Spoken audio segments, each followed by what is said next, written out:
Welcome back. You're still watching Channels Beam. Very interesting and very, very passionate discussion by our online contributors. However, we're now joined by a sports analyst, Larry Pina. Larry, thanks for coming on the program this afternoon. It's a pleasure to be here. Third place finish, MVP from the team, Fair Plays Award. How would you rate the performance of the home base Super Eagles in the Chan 2014 competition? I thought they did brilliantly well, considering the fact that the preparation wasn't spot on. I thought Stephen Keshi did himself a whole lot of good by actually winning the bronze medal. Don't forget that this is actually the first time that Nigeria will qualify for the Chan tournament itself, being Championship of African Nations, and it is for teams who are actually based. It is for players who are actually based in the local or domestic league. The preparation was actually hindered with a lot of problems, injuries here and there, players going on transfers during preparation.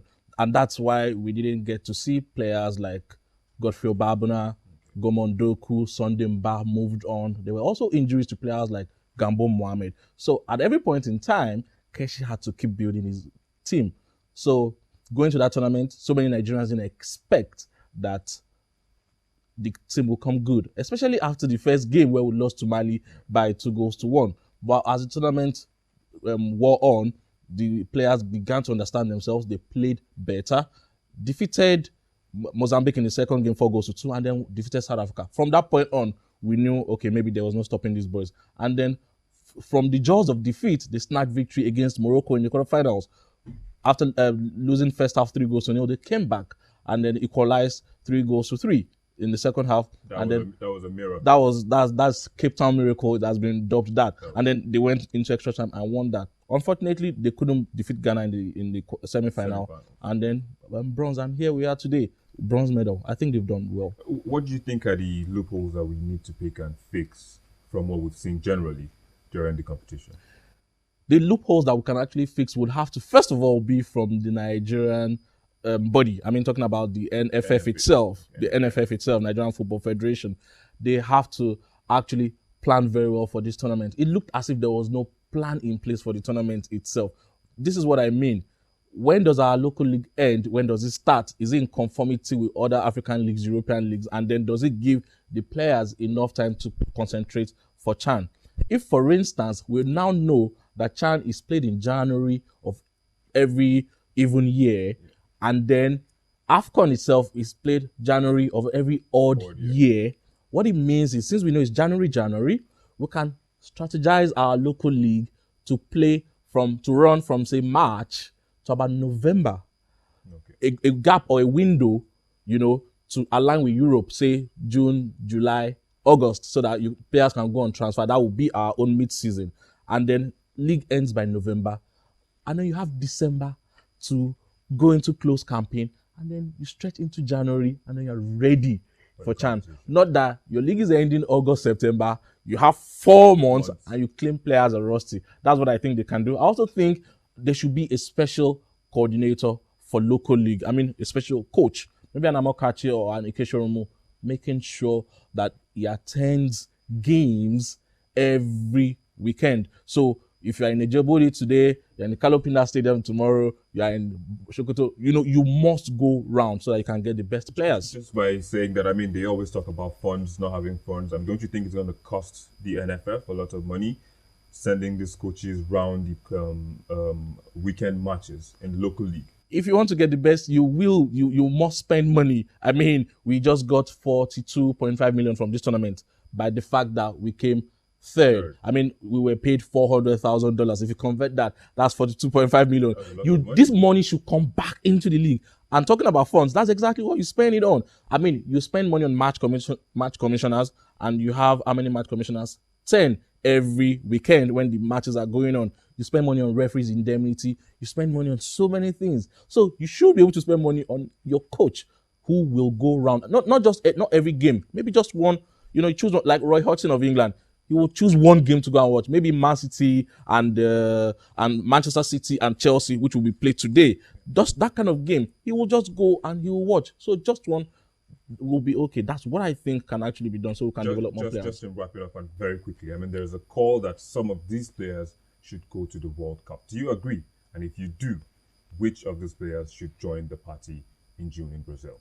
I definitely agree, but the choice is Stephen Keshi's to make. Okay. I think 3 players who have already or automatically made the, what's it called now, the CHAN best 11. Team of the tournament. Team of the tournament, so to speak, have done themselves a whole world of good. 3 Nigerians are in the team of the tournament, and Rabiu Ali is there, Ejike Ozoyin is there, and then Kunle Odunlami, the defender who played through injury and wore, the headgear against Ghana, who did himself a whole lot of good in that game, is also there. I think those 3 players deserve an opportunity. Kunle Odunlami might not get to play at the World Cup because of Godfrey Obabuna and what was his name? The guy in Chelsea, Kenneth Omero partnership. Kunle Odunlami might not get to play, but he could be on the bench. I also think someone like Ejike Ozoyin will give Ahmed Musa a run for his money. Let's assume Victor Moses is on the right flank. Ahmed Musa plays from the left flank. Ejike Ozoyin will give him a run for his money. And then Rabiu Ali wants to never come off the bench to also do stuff in the middle. Agbim didn't do himself a whole lot of positives from this tournament because people criticize him that he led in a lot of goals. Egweke didn't come to the party the way I would have loved him to instill himself in that defense. I don't see any other player that I think can actually make the World Cup. I don't see. Larry, thanks for coming on the program. It's thanks a pleasure. for sharing your thoughts with us. Of course, you've heard from the analysts, but the main decision lies with the coach Stephen Keshi. When Channels Beam returns, another interesting part of the program will continue. Join us right after this break. Larry has made his predictions, but only time will tell which of the players he has mentioned will be in Brazil. Don't forget, both conversations can be found on our website, channelstv.com, and our YouTube channel, youtube.com/channelsweb. We also do appreciate your comments, and as a social media powered program, we will read a selected few and then take a look at the 5 most viewed videos for the past week on our YouTube channel.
The 5th most viewed video is of a Nigerian pastor who was arrested for alleged fake currency printing.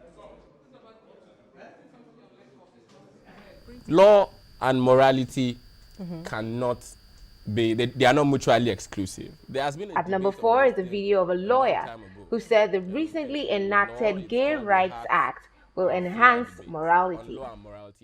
Law is made to enhance morality. Morality is the basis of the law. And even in countries like Nigeria that we practice the common law, our law is based on either the canon law, which is the Old Testament of the Bible, or the Sharia law. The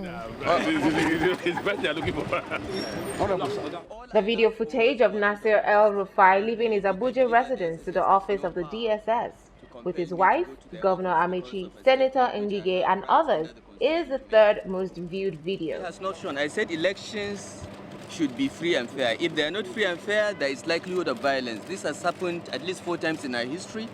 in 1964, 1983, 1993, and 2011. So what is strange about that? Anybody that doesn't know that is either not reading history or just ignoring history. In the name of Jesus. Bishop. At the number 2 spot is the video of a clergyman who commends President Jonathan for signing the Gay Rights Act into law. And that is the decision against the same-sex marriage. We'd like to commend our president for signing that into law. It's against ethics, it's against tradition, it's against culture, it's against humanity, it's against the will of God, it's against the church, it's against everything. And not once will that evil rise up his head in this country. The overall most viewed video last week is a video of some suspects who confessed to selling a human head for 8,000 naira. There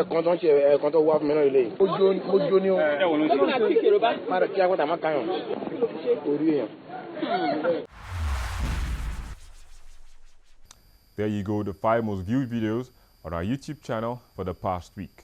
I'm sure you enjoyed the analysis. You can still contribute as the conversation continues on Twitter, Facebook, and Google Plus using the hashtag #Chan2014. And hopefully, the Super Eagles will be doing Nigeria and Africa at large proud when the most coveted prize in global football is being competed for in faraway South American country of Brazil, a country that has been christened the home of Samba. I am Victor Matthias. On behalf of the channel's web team, it's goodbye for now. Thanks for watching and see you next week.